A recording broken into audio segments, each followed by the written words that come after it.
নমস্কার বন্ধু। রাজ্যের পার্শ্ব শিক্ষকদের যে বেতন বৃদ্ধির মামলা, সেই মামলায় রাজ্য এবং কেন্দ্র সরকার সত্যিই কি তাদের সহযোগিতা পাওয়া যাচ্ছে? কি হলো আজকে বিচার ব্যবস্থায়? বিচারপতি কি বললেন, তিনি কতটা ক্ষুব্ধ হয়েছেন, এবং যারা পার্শ্ব শিক্ষকদের যে আইনজীবী তিনি কতটা বিচারপতির দৃষ্টি আকর্ষণ করতে পারলেন? কি হলো সরাসরি? সঞ্জয়বাবু, আপনারা তো কোর্ট চত্বরে আছেন, কি হলো আজকে? সেরকম পজিটিভ কিছু বার্তা আপনারা পেলেন আজকে শুনানিতে?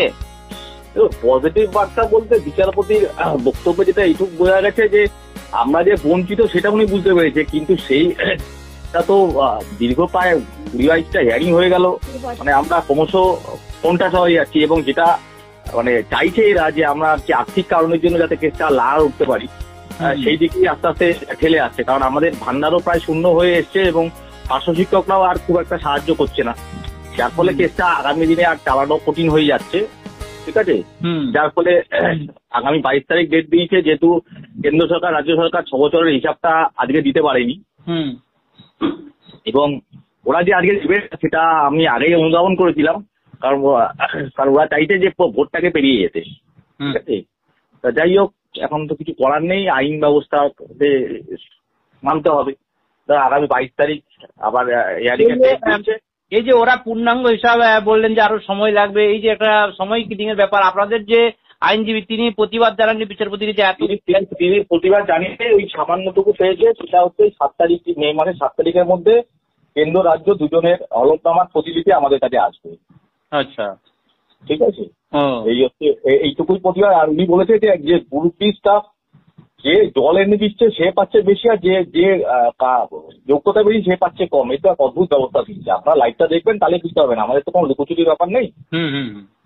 এবার আইনের উপরে তো আমরা উঠতে পারবো না, আমাদের তো আইনের কাছেই সর্বশেষ যেতে হবে না, কারণ কেন্দ্র রাজ্য কোনোভাবে সময়টা ক্লিন করা এবং ভোটটাকে পার করা, এই একটা চিন্তা ভাবনার মধ্যে রয়েছে। হ্যাঁ, আমার তো তাই মনে হলো, কেন্দ্র রাজ্য দুজনের মোটিভেশনই হচ্ছে আমাদের পক্ষে নয়।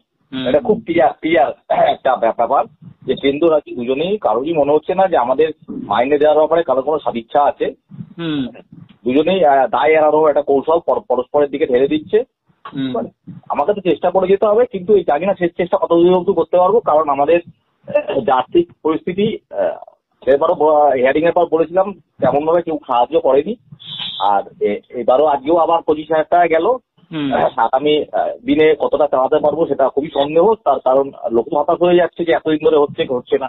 কিন্তু এটাও তো ভাবতে হবে যে আমরা তো একটা জায়গায় কনফিউজ হয়ে আছি যে শেষ জায়গায় চলে এসেছি, কিন্তু ওরা এই জন্য নানা রকম ভাবে তাল বাহানা করবে, সে তো যা করবে, এটাই স্বাভাবিক। কিন্তু শেষ অব্দি লড়াইটা করতে হবে, সহযোগিতা না পেলে শেষ অব্দি লড়াই চালানো অসম্ভব হয়ে যাচ্ছে।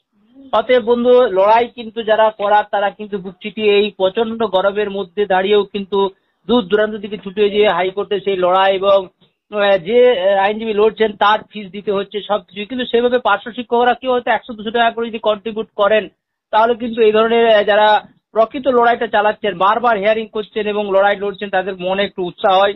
তবে আমাদের স্ক্রিনে একটি যে নাম্বার যাচ্ছে, এই নাম্বারটিতে অবশ্যই যারা এই ভিডিওটি দেখছেন অবশ্যই শেয়ার করবেন। এবং এই ধরনের শিক্ষকরা যে তারাও যে অনেকটা হতাশ হচ্ছে সেটা কিন্তু নয়, কিন্তু আপনাদের তাদের পাশে দাঁড়াতে হবে, তাদেরকে উৎসাহ দিতে হবে এবং সহযোগিতার হাত বাড়িয়ে দিতে হবে। লড়াই কিন্তু একটা জায়গায় থামবে, এবং সেদিন কিন্তু এই ধরনের শিক্ষকদের যে ন্যায্য যে বেতন কাঠামো, সেই বেতন কাঠামোর দাবি কিন্তু তাদের রায় হবে, এবং সেদিন কিন্তু আর বেশি দূরে নয়। তো বন্ধু, দেখা যাক। আজকে আপাতত এইটুকুনি, কেন্দ্র রাজ্য চূড়ান্ত হলফনামা দেয়নি। 7ই মে এর মধ্যে তাদের হলফনামা দিতে বলা হয়েছে, এবং খুব শীঘ্রই কিন্তু আবার হিয়ারিং রয়েছে 1 মাসের মধ্যে। তবে দেখা যাক আগামী দিনে কি হয়। আপাতত এইটুকুনি।